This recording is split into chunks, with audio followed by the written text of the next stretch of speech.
Hello अस्सलाम वालेकुम viewers, क्या हाल है आप लोगों का। दुआ करता हूँ आप तमाम बीमारियों के बगैर बिल्कुल फिट होंगे। ये 2017 की बात है। मैं अपने फिज़िक्स के लेक्चर में बिल्कुल क्लाइमैक्स पे पीक पे जा रहा था। कुछ 30-35 के करीब लड़कियां आगे बैठी हुई थी, 30-35 के करीब लड़के पीछे बैठे हुए थे। मैं अपना लेक्चर बिल्कुल अपने लिहाज से परफेक्ट वे में ख़त्म करके क्लास से बाहर आता हूँ तो थोड़ी देर के बाद एक अजीब सी शक्ल वाला शख्स मेरे पास आ जाता। I am not being racist, लेकिन वो वाकई एक अजीब सी शक्ल वाला शख्स था, टेकन 3 के आखिरी बला की तरह का। तो मुझे आगे कहने लगा, वो हमारा इंचार्ज कह लीजिए, कोऑर्डिनेटर कह लीजिए, what ever you may like, कहने लगा कि सर एक स्टूडेंट इस तरह की है जिसे समझ नहीं आ रही। मैंने पूछा कौन सी, तो मेरे बहुत सारे इसरार के बाद उसने मुझे बताया। मैं उसका हाइपोथेटिकल नेम ले लेता हूँ, असल नाम उसका कुछ और है, ईशा। ईशा को समझ नहीं आ रही। मैंने कहा बेटा मैंने कहा भाईजान मुझे ये बताया उसको क्या चीज़ समझ नहीं आ रही, उसको आपकी समझ नहीं आ रही। मैंने अपने दिल में कहा कि मेरी समझ तो आज तक मेरे घर वालों को नहीं आई, मेरी समझ आज तक मुझे खुद नहीं आई, तो उसको कैसे आ जाएगी। मैंने पूछा कि मुझे बताएं उसे किस टाइप की समझ की ज़रूरत है जो आपको समझ गई है, आपको समझना आसान है, मुझे समझ नहीं पा रही। तो कहने लगे कि सर ये मुझे नहीं पता, ये आप ही समझें कि उसे समझ क्यों नहीं आ रही। समझ का बहुत ज़्यादा खेल शुरू हो गया। एक दिन गुजरा, 2 दिन गुजरा, हर एक दिन गुजरने के बाद मुझे जाके पता चलता कि ये कहा जा रहा है ऑफिस में जाके कि मेरी समझ नहीं आ रही, पूरे पाकिस्तान को आ रही है, उस अकेली को समझ नहीं आ रही। तकरीबन कोई 1 हफ़्ते का टाइम गुजरा। 1 हफ़्ते के बाद मैंने अपनी करेज को इकट्ठा किया और क्लास में हम बैठे हुए थे, कोई 20-25-30 के करीब लड़कियां आगे बैठी हुई हैं, 30-35 के करीब बच्चे पीछे बैठे हुए हैं। तो मैंने एक दिन उससे पूछ लिया, मैंने कहा ईशा लेक्चर ख़त्म करने के बाद, अच्छा मुझे ये बताओ आखिर प्रॉब्लम क्या है, क्या जो एग्ज़ाम्पल्स मैं देता हूँ वो समझ में नहीं आती। शी सेड समझ आती हैं। फिर क्या बात रह गई, जो मैं टॉपिक करवा रहा होता हूँ मेरे मुंह से निकलने वाले अल्फाज जब आपके कानों तक जाते हैं तो क्या गायब हो जाते हैं, बीच में से स्किप हो जाते हैं, या मेरी जो बात है उसमें कोई लैग आ जाता है, करके आवाज़ आती है।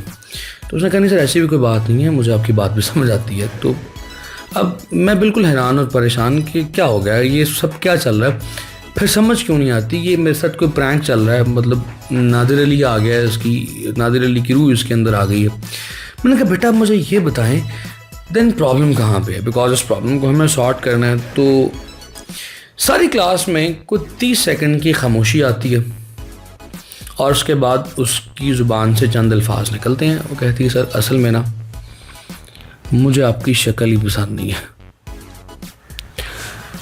उस 4 लफ्ज़ों के बाद मेरी ज़िंदगी में मुकम्मल खामोशी हो जाती है। मैं तो जैसे मतलब कोमे में चला गया। तो भाईजान मैं अब उधर खड़ा खड़ा अपनी सैलरी का हिसाब किताब लगाना शुरू हो जाता हूँ कि कितने पैसे मैं महीने के कमा लेता हूँ कि शायद प्लास्टिक सर्जरी करवा लूँ। तो पैसे भी इतने नहीं होते कि प्लास्टिक सर्जरी करवाई जा सके, लेकिन बच्चे को भी पढ़ाना है। अब देखें बीइंग अ टीचर मेरे पास 2 तरीके थे, मेरे पास 2 अथॉरिटीज़ थी कि मैं उसे खड़ा करता। मेरी जितनी ज़्यादा एम्बैरसमेंट 35 लड़कों में हो गई है, मैं उसको सूट समेत वापस करता, क्लास से बाहर निकालता, इंसल्ट करता, उसके अम्मी अब्बू को बुलाता, उनके अम्मी अब्बू को बुला के कहता कि देखें जी आपकी बच्ची को मेरी शक्ल ही पसंद नहीं है। लिटरली ये सच्चा वाक़या। लेकिन मैंने ना इसकी बजाय दूसरे रास्ते को अडॉप्ट किया। मैंने कहा वाह ये तो बड़ी अच्छी बात है, आपने आइंदा ऐसे करना है, मैं नकाब से मास्क लगा के पढ़ाया करूँगा। अल्लाह का करना ऐसा हुआ कि 2 साल के बाद मास्क वैसे ही कंपलसरी हो गए। मैं ना मास्क लगा के आज के बाद से पढ़ाया करूँगा, आपने चेयर घुमा के पीछे की तरफ मुँह करके पढ़ना है। यूँ समझना जैसे आप रेडियो पे लेक्चर ले रहे हो, या आपने आंखें बंद करके ये समझना है कि कोई BTS का लड़का लेक्चर दे रहा है फिज़िक्स का, शायद अफाका हो जाए। खैर with my positivity I went with the positivity.